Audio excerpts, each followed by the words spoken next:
Endeavour.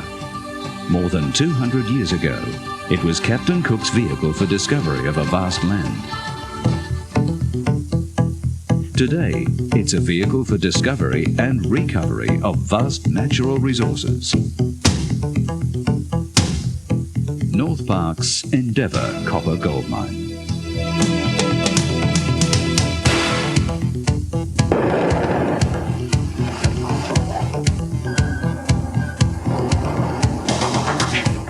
Just as that first seaborne Endeavour came from the north, this Endeavour comes from North Limited and the Sumitomo Group, a partnership dedicated to the earth of old Australia, giving up its copper and gold to further enrich today's Australia, while protecting the natural heritage.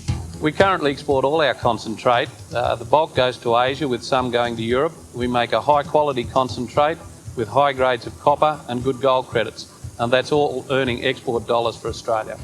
Yes, dollars for Australia and dollars for the local community, not only in spending on goods and services, but in employment as well. Northparkes has been very important to the Parkes community, particularly given that the construction and development phase, when we're employing the bulk of our people, coincide with a rather prolonged rural drought that has made an enormous impact on Parkes and allowed them to prosper during that period.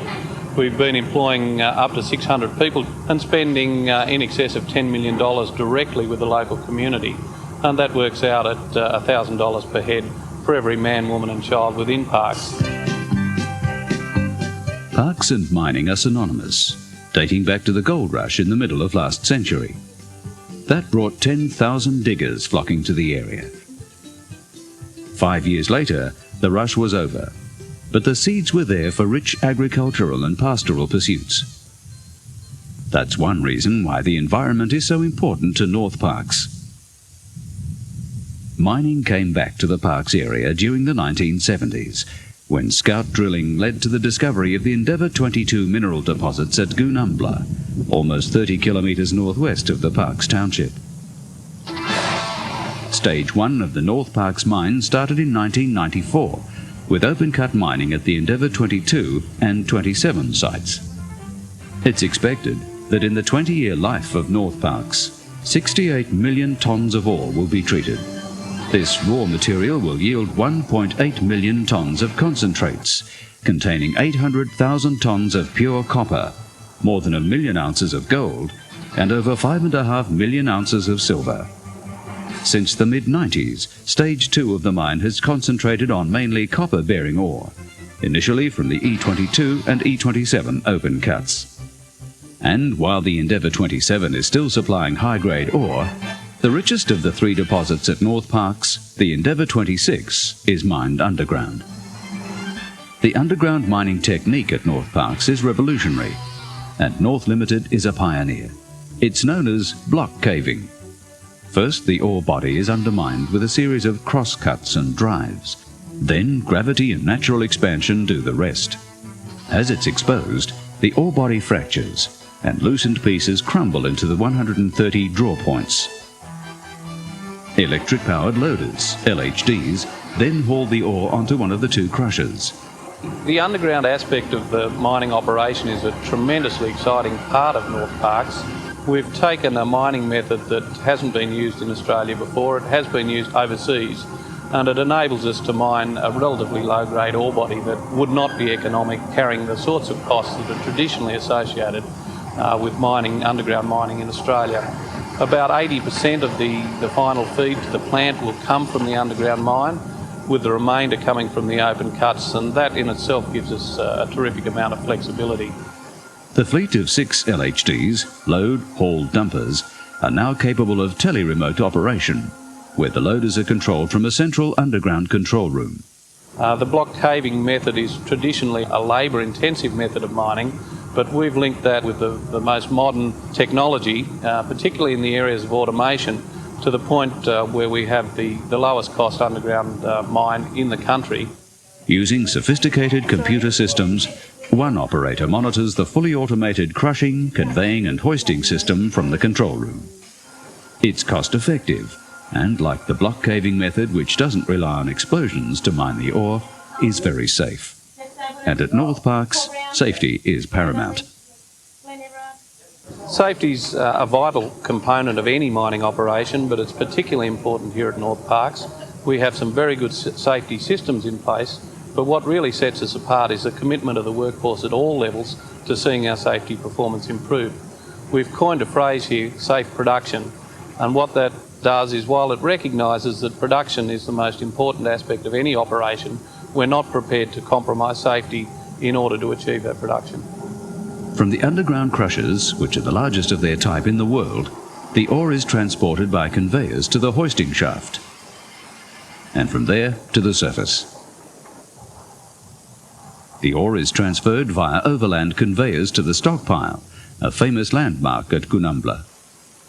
Here, ore from the open cut and underground mines is blended and fed through to the processing plant. The mineral concentrates are separated from the ore using a flotation method. First, the ore is crushed and then ground with water. Chemicals added to the slurry stream coat the mineral particles. When air is injected, the minerals attach themselves to the bubbles and float to the surface as a froth. This is collected as overflow, then thickened, filtered and dried to form a concentrate, predominantly of copper but with a small percentage of gold and silver. The concentrate is transported by road to the Gunambla siding. It's then railed to Newcastle for shipping to overseas smelters.